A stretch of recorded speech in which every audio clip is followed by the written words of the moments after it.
सहनाववतु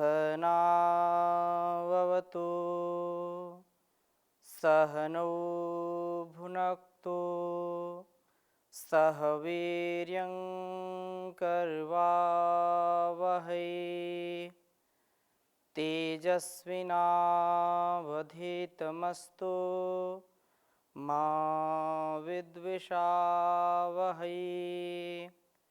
ओम शांति शांति शांति। वैदिक जीवन पद्धति की इस कक्षा में आप सभी दर्शकों का, श्रोताओं का हार्दिक अभिनंदन है। हम सभी चाहते हैं, हमारी अंदर की मांग होती है कि हम सदा उन्नति का जो पथ है उस पथ को हम सदा आत्मसात करके आगे बढ़ने का प्रयास करें। उस पथ से हम कभी पतित न हो।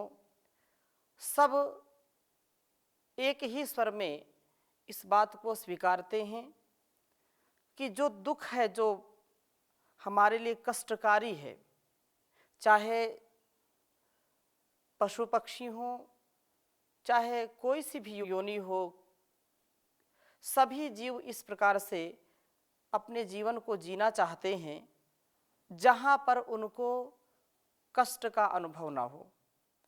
उनके जीवन में जो उन्नति वो चाहते हैं उस उन्नति को सदा सर्वदा प्राप्त करते रहें, ऐसा मंद से मंद बुद्धि वाला व्यक्ति भी चाहता है।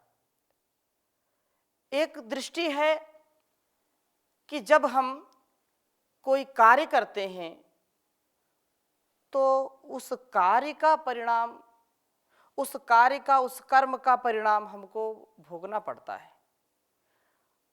तो हम ऐसे कर्म करें जो हमको पतन की ओर ना ले जाएं। हमारे जीवन को उन्नत बनाने का कर्म हम करें। और यदि हम उन्नत जीवन जीना चाहते हैं तो उन्नत गुण कर्म स्वभाव से, मन, वाणी और शरीर से हमको सदा शुभ कर्मों में लगना चाहिए, शुभ कर्मों को करना चाहिए। जो कल्याणी वेदवाणी का, वेद माता का जो आदेश उपदेश हमारे लिए है उसको हम आत्मसात करें, तभी जीवन का उद्धार हो सकता है। तो ऋग्वेद के प्रथम मंडल का हम स्वाध्याय कर रहे हैं। बहुत ही सुंदर वेद मंत्र आज हम पढ़ेंगे। 139वें सूक्त के 10वें मंत्र को आपके समक्ष में रखूंगा और बहुत ही सुंदर चर्चा इसमें की गई है कि उन्नति का पथ क्या है और उन्नति हम किस प्रकार से प्राप्त कर सकते हैं जीवन में। उन्नति के बिना, अवनति तो सुनिश्चित है, उसमें कोई हमको विचार करने की जरूरत नहीं पड़ती है। पानी को जब चढ़ाना हो, उन्नत करना हो, ऊपर उठाना हो तो हमको प्रेशर देना पड़ता है, मोटर लगानी पड़ती है। और यदि कितनी भी ऊंचाई पर पानी है और नीचे उसको छोड़ना है तो कुछ करने की जरूरत नहीं, केवल उसको ढीला छोड़ दीजिए, उसके बांध को हटा दीजिए, अपने आप पानी बह जाता है। ऐसे ही हमारे जीवन की गति है। यदि हम ऊपर उठना चाहते हैं, उन्नत बनना चाहते हैं, गतिशील होना चाहते हैं, प्रगतिशील होना चाहते हैं तो गति हमारे मन, वाणी और शरीर में ज्ञान पूर्वक होनी चाहिए। ज्ञान के प्रकाश से आलोकित होकर के, वेद ज्ञान को आत्मसात करके, इसका आधान करके जब हम गतिमान होते हैं तो हम शक्तिमान होते हैं, हम बुद्धिमान, धनवान, बलवान होते हैं। इसके बिना, इस वेद ज्ञान के बिना हम कभी भी कितने बड़े विद्वान हो जाएं, कितने बड़े बुद्धिमान हो जाएं, वह हमारे कल्याण के लिए नहीं है। कभी ना कभी ऐसा हमसे कर्म होगा, कभी ना कभी हम पतित हो जाएंगे, बल्कि वो अहंकार से युक्त ज्ञान हमारे लिए सदा कष्टकारी ही होता है। तो सारे कष्टों को नष्ट करने का काम कैसे हो, इसके संदर्भ में उन्नत जीवन कैसा होता है, उसके विषय में हम चर्चा करेंगे। वेद मंत्र आपके समक्ष में प्रस्तुत करता हूं। ओम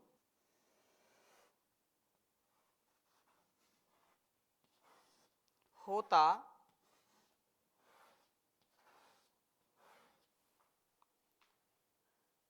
यक्षद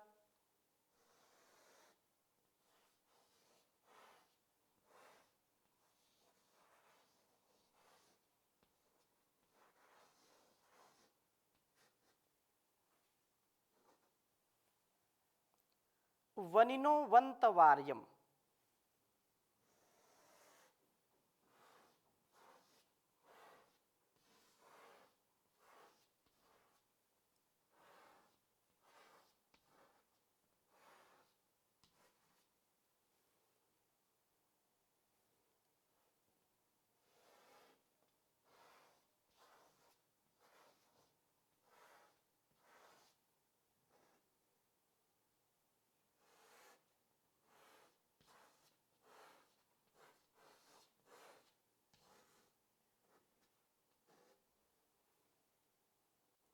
बृहस्पतिर्यजति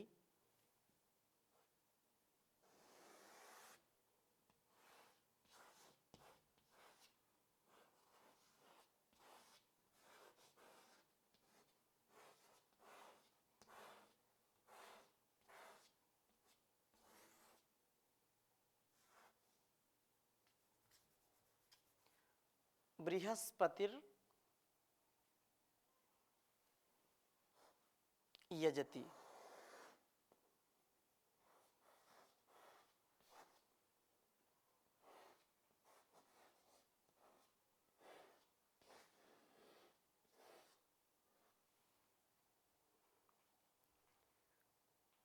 वेन उक्षिभिः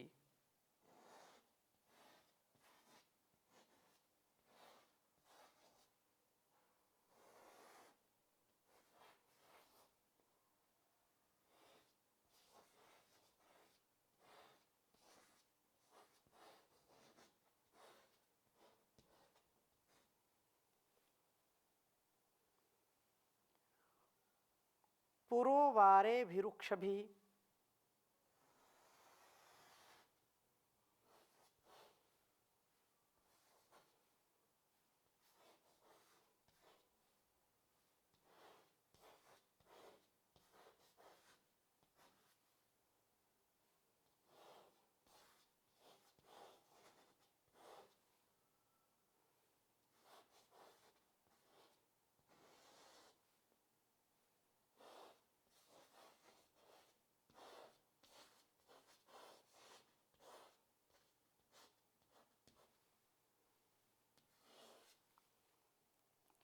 जगृंभा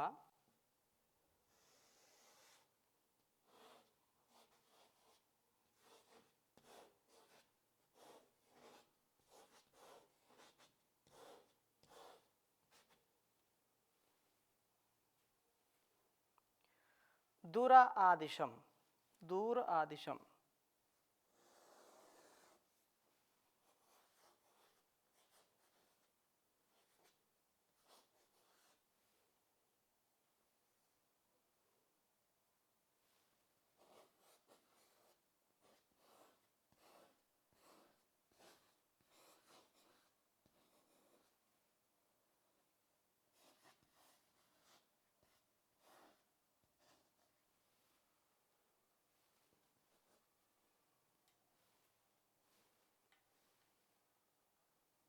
श्लोकमद्रे रथात्मना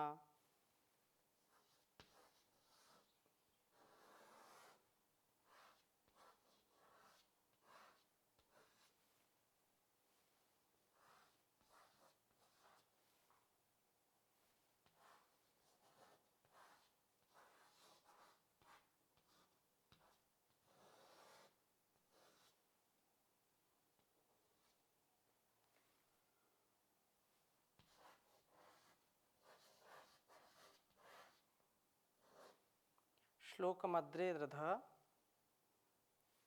अध्रे रथात्मना।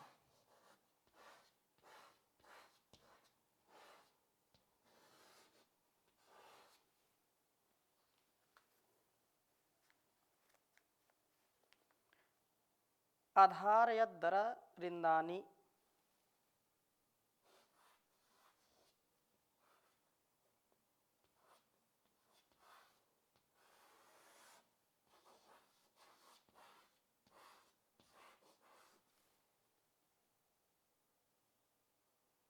अधारयद्धर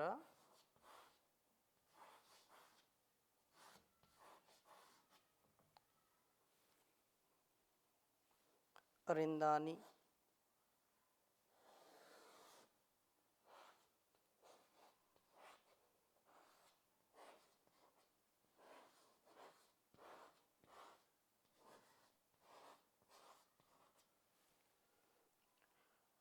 सुक्रतुः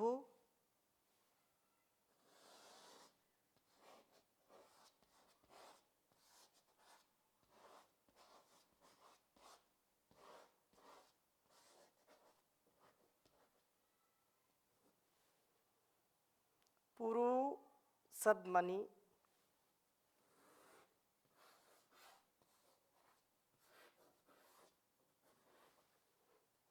पुरो सद्मानि सुक्रतुः।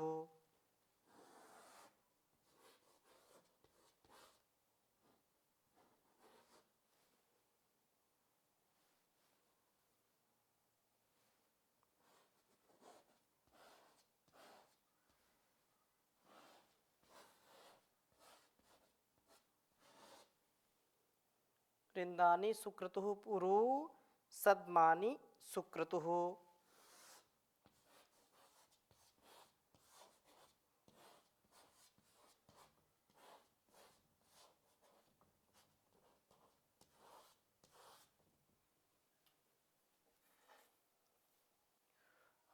ओम होता यक्षत वनिनो वंतवार्यम बृहस्पतिर्यजति वेन उक्षभिः पुरोवारेभिरुक्षभिः जगृम्भा दूर आदिशं श्लोकमद्रे रथात्मना अधार्यद्धर रिंदानी सुक्रतुः पुरु सद्मानि सुक्रतुः।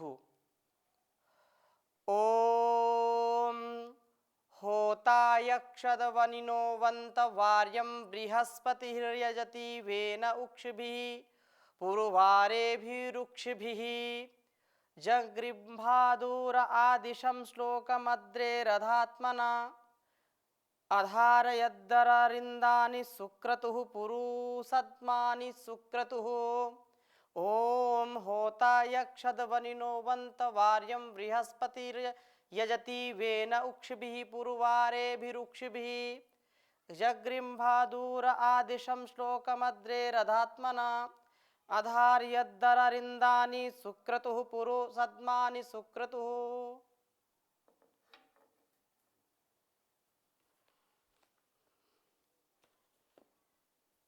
वेद मंत्र का भावार्थ समझने का प्रयास करेंगे। कहा है देवों का जो हमको सानिध्य है, उस सानिध्य में हमारे अंदर देवत्व का आधान हो, हम देवों के तुल्य बन जाएं, अर्थात देवत्व से परिपूर्ण हो जाएं। इसके संदर्भ में कहा है कि देव कैसे हों और देवत्व का गुण क्या होता है। देवताओं की संगति से, देवताओं की सन्निधि से व्यक्ति का व्यक्तित्व कृतित्व कैसे हो जाता है। देवत्व आने से ही उन्नति हमारी सुनिश्चित हो जाती है। इसलिए कहा देवत्व के लिए होना क्या चाहिए, हमारी उन्नति में मूल जो आधार है वो क्या हो सकता है। तो कहा कि होता यक्षत, यह जो दान पूर्वक अदन करने वाला बनकर यज्ञशील होता है। उन्नत जीवन यही है कि हम सच्चे होता बने, यजनशील बने, यज्ञमय जीवन हमारा हो। जो जो हमारे और संसार के कल्याण के लिए कार्य हैं, कर्म हैं, गुणकर्म स्वभाव है, उसको हम अपने अस्तित्व में स्थान उसको दें और उसका विस्तार करें। मन से, वाणी से, शरीर से कभी भी किसी का अहित ना करें। जो भी हमारे भाव हों वो भाव पवित्र हो, मन पवित्र हो, वाणी पवित्र हो, कर्म पवित्र हो। यह होता बनने का प्रथम सोपान है। जैसे यज्ञ में कोई भी आहुति हम डालते हैं तो अपने अस्तित्व को समाप्त करके सुगंधित चारों ओर वातावरण कर देती है। वो छोटी सी आहुति दी हुई वातावरण को सुरभित कर देती है। ऐसे ही हमारे अहंकार को हमको नष्ट करके अपने मन और वाणी व्यवहार से कल्याण ही कल्याण करने का सामर्थ्य हम प्राप्त करें, सच्चे होता बने। वनिनः संभजन एवं उपासन करने वाले बन करके हम उस परमात्मा का, उस प्रभु का, उस परमात्मा का, उस प्रभु ईश्वर का, जगदीश्वर का सदा सर्वदा सर्वत्र ध्यान करें, उसका गुणगान करें, उसका भजन करें, उसकी उपासना करें। ऐसा हमारा जीवन हो। इससे देवत्व आएगा, इससे हमारे अंदर की जो वासना है इस उपासना से नष्ट हो जाएगी। वार्यमवंत वर्णीय जो वस्तुओं का सेवन करते हैं, वार्यमवंत जो वर्णीय हैं, वर्ण करने के योग्य हैं, उन व्यक्ति, वस्तु और स्थानों का हम वर्ण करें, उनका सेवन करें। ऐसे वस्तु का कभी भी सेवन ना करें जो कल्याणकारी ना हो, जो हमारे अंदर दोष उत्पन्न करे, विकार उत्पन्न करे। ऐसी वस्तु का, ऐसे व्यक्ति का, ऐसे स्थान का वर्जन करना चाहिए, उसका वर्ण नहीं करना चाहिए। उनका वर्ण करें जो हमारे आचरण को, हमारे गुणकर्म स्वभाव को अच्छा करें। और कहा बृहस्पति ही, ऊंचे से ऊंचे ज्ञान का पति बन करके, बिना ज्ञान के जीवन हमारा महान नहीं बन सकता है। नहीं जानेन सदृशम पवित्रम इह विद्यते। तो इह विद्यते क्या? ज्ञान हमारे अंदर, जैसे संसार में कहा कि ज्ञान से पवित्र व्यक्ति बनता है, ज्ञान का आधान करके उसको समझ पैदा हो जाती है क्या करना क्या नहीं करना। तो ज्ञान का दान करे, यजति, यह ज्ञान का दान करता है। वेनः प्रभु प्राप्ति की कामना वाला होता हुआ, उक्ष भी, शरीर को शक्ति से सिक्त करने वाले रेत कणों से यजति, अपना संगतिकरण करता है। और पुरोवारे भी, उक्ष भी, खूब वर्णीय इन रेत कणों से अपने को संगत करता है। वीर्यवान बनना, शक्तिमान बनना, तेजस्विता से, ओजस्विता से युक्त होना, यह हम सबका कर्तव्य है। यह हमारा जन्मसिद्ध अधिकार है। हम तेजस्वी बने, वर्चस्वी बने और वेद मंत्रों के उपदेश से अपने को अभिषिक्त करें, क्योंकि यह हमको ऊंचा उठने का, उन्नति के पथ पर चलने का सामर्थ्य प्रदान करते हैं। ऐसा सामर्थ्य प्राप्त करके भी यदि हम उन्नत ना बने, उन्नत जीवन ना करें, फिर बहुत बड़ी हानि हो जाएगी। और कहा है कि अद्रे अध अब त्मना, अधत्मना, अध अब त्मना स्वयं अद्रेह, उपासक के दूरे आदिशम, दूर देश आदेश श्रवणम यस्य सा। तो दूर दूर तक सुन पढ़ने वाले श्लोकम, स्तोत्र को जगृंभ हम ग्रहण करते हैं, अर्थात प्रभु के उपासक बन करके उच्च स्वर से प्रभु के स्तोत्रों का उच्चारण करते हैं। इस प्रकार से प्रभु स्तवन को अपनाने से सुक्रतुहु, यह शोभन कर्म वाला पुरुष, अररिंदानी, अररिंदानी जलों अर्थात रेत कणों को आधारित अपने में धारण करता है। इन रेत कणों के धारण से यह सुक्रतु शोभन कर्मा पुरुष सदमानी इन शरीर ग्रहों को पुरु खूब ही धारण करता है। बिना ब्रह्मचर्य के पालन के, बिना हमारे इंद्रियों के नियंत्रण के हमारे अंदर का सामर्थ्य स्थिर नहीं हो सकता है, क्षीण हो जाता है। इन सामर्थ्यों को हम अपने में संजो करके रखें, प्रभु के सच्चे उपासक बने और सच्ची जो दृष्टि है उसको पाएं।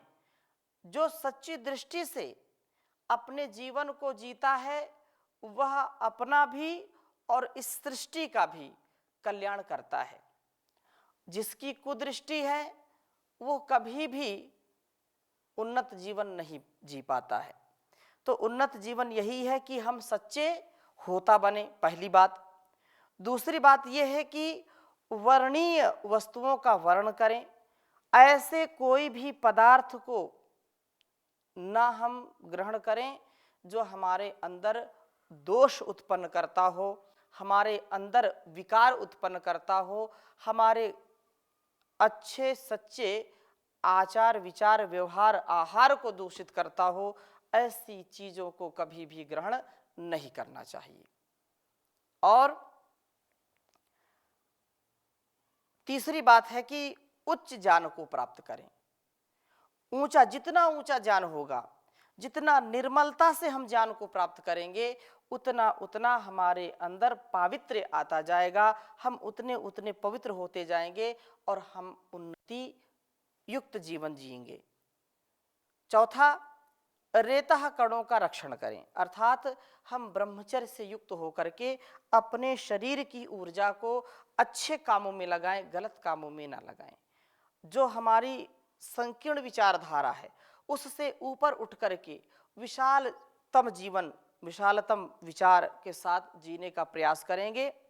और इसके साथ साथ पांचवा सोपान क्या है? प्रभु की उपासना के द्वारा इन रेत कणों को शरीर में सुरक्षित करते रहें। बिना प्रभु की भक्ति के, बिना प्रभु की शरणागति के मति नहीं आ सकती है, और बिना मति के हमारी प्रगति नहीं हो सकती, दुर्गति होगी, क्षति होगी, उससे हानि होगी, उससे हम अधोगति को प्राप्त होंगे। और छठा, इनके रक्षण के द्वारा शरीर का ठीक से रक्षण करने वाले बने, शरीरों में रोग ना हो, मन में राग ना हो। ये राग जो है ना, ये को बहुत पतित करता है। शरीर को रोग से बचाना और मन को राग से बचाना, ये शरीर का रोग और मन का राग हमको गलत रास्ते पर ले जाता है, हमको नीचे गिरा देता है, हमको उन्नति के पथ पर नहीं चलने देता है। इसलिए शरीर के रोगों से बचने का प्रयास करना चाहिए, उत्तम आहार लेना चाहिए, और मन को राग से बचाने के लिए उत्तम विचारों का सेवन करना चाहिए, सत्संग करना चाहिए, ईश्वर की भक्ति करनी चाहिए, उसका भजन करना चाहिए। इससे प्रभु की भक्ति से हमको जो शक्ति मिलेगी उससे राग दूर होगा, और राग दूर होगा तो हम रागी न बन करके वैरागी बन जाएंगे, वैराग्य पूर्वक जीवन जिएंगे। इसलिए प्रभु की जो शक्ति है वो हमको उन्नत करती है, और हम सदा प्रभु के गुणगान में अपने जीवन को व्यतीत करते रहें। बहुत सुंदर कहा है, प्रभु हमारे आसपास रहता है, हमेशा, हर पल, हर क्षण, सर्वत्र हमारा ध्यान रखता है, और हम उसको ना समझे ना जाने तो हमारी नादानी है। इसलिए कहा है, पास रहता हूँ तेरे सदा मैं, अरे तू नहीं देख पाए तो मैं क्या करूं। पास रहता हूँ तेरे सदा मैं, अरे तू नहीं देख पाए तो मैं क्या करूं। मूढ़ मृग तुल्य चारों दिशाओं में तू ढूंढने मुझको जाए तो मैं क्या करूं। कोसता दोष देता है मुझको सदा, मुझे यह ना दिया, मुझे वह ना दिया। कोसता दोष देता है मुझको सदा, मुझको यह ना दिया, मुझको वह ना दिया। श्रेष्ठ सब से मनुष्य तन तुझको दिया, सब्र तुझको ना आए तो मैं क्या करूं। देख अंतःकरण में विराजा हुआ, कर न यह पाप करता हूँ संकेत मैं। तेरे अंतःकरण में विराजा हुआ, कर न यह पाप करता हूँ संकेत मैं। लिप्त विषयों में होना सीख मेरी भली, ध्यान में तू न लाए तो मैं क्या करूं। पास रहता हूँ तेरे सदा मैं, अरे तू नहीं देख पाए तो मैं क्या करूं। जांच अच्छे बुरे कर्म की तुझे हो सके, इसलिए बुद्धि मैंने तुझे दी, अरे किंतु तू मंदभागी अमृत छोड़कर घोर विष आप खाए तो मैं क्या करूं। फूल फल शाक मेवा व दुग्ध आदि सम मधुर आहार मैंने है तुझको दिए। तू तंबाकू नशे मद्य मांस आदि खा, रोग तन में बसाए तो मैं क्या करूं। अति मनोहर सरस भव्य सुदृश्यों भरा, विश्व सुंदर प्रकाशार्य मैंने रचा। अपनी कर तूत से स्वर्ग वातावरण नरक तू ही बनाए तो मैं क्या करूं। कोसता दोष देता है, मुझको सदा दोष देता रहता। छोटा सा छोटा व्यक्ति भी उस विधाता को दोष देता है। हम उसको दोष ना दे करके अपने आप को ठीक करें, देवत्व के गुणों से परिपूर्ण हो जाएं तो हमारी उन्नति सुनिश्चित हो जाएगी। और जैसा इस वेद मंत्र में कहा है, होता यक्षद वरिणो वंत वार्यम बृहस्पति आदि जितनी चर्चा इसमें की है, 6 विषयों पर 6 बिंदुओं पर इस पर ध्यान दिलाया गया है। इसको हम ध्यान में रख करके अपने जीवन को सुपथ की ओर ले चले, उन्नत की ओर ले चले, पतन की ओर कभी नहीं, अवसाद में कभी नहीं, तनाव में दबाव में नहीं, बल्कि उत्साह में जीवन जीने का प्रयत्न करें। इन्हीं शब्दों के साथ आज की कक्षा को विराम देते हैं। ओम शांति शांति शांति।